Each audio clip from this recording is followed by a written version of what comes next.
नमस्कार, मैं आपके साथ अंजना और आप देख रहे हैं नेशन न्यूज। भारत देश का सर्वाधिक खबरों वाला चैनल जो आपको निष्पक्ष और सच्ची खबरें सबसे पहले नेशन न्यूज पर आपको देखने को मिलती है।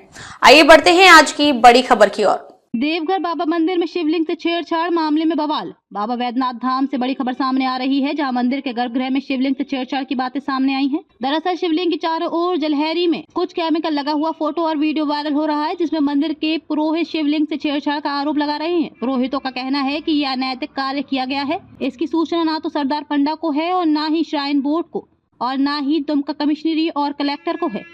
बताया जाता है कि मंदिर के गर्भगृह में किसी भी तरह का बदलाव कार्य करने से पहले प्रशासनिक अधिकारियों और श्राइन बोर्ड की सहमति ली जाती है और धर्म के अनुरूप विशेषज्ञों की देखरेख में शिवलिंग पर काम कराया जाता है। लेकिन इस बार किसी कर्मचारी या अन्य लोगों ने शिवलिंग के चारों ओर जलहरी में केमिकल का प्रयोग किया है, जिससे वह हिस्सा सफेद दिखाई दे रहा है, जो अनैतिक है। वीडियो वायरल होने के बाद लोगों में काफी आक्रोश है। लोगों का कहना है कि इसकी जाँच नहीं कराई गई और दोषियों को सजा नहीं मिली तो हाई कोर्ट तक जाएंगे और श्राइन बोर्ड में भी अपनी बात रखेंगे। उधर इस मामले की सूचना मिलते ही डीसी ने जांच के आदेश दे दिए हैं। दूसरी ओर देवघर एसडीओ का कहना है कि रिपेयरिंग के वक्त भूलवश जलहरी पर भी सीमेंट का प्रयोग कर दिया गया है। हालांकि शिवलिंग से कोई छेड़खानी नहीं की गई है। शिवलिंग जैसा था वैसा ही है और जिसने भी ऐसा किया है उस पर कड़ी कार्रवाई की जाएगी।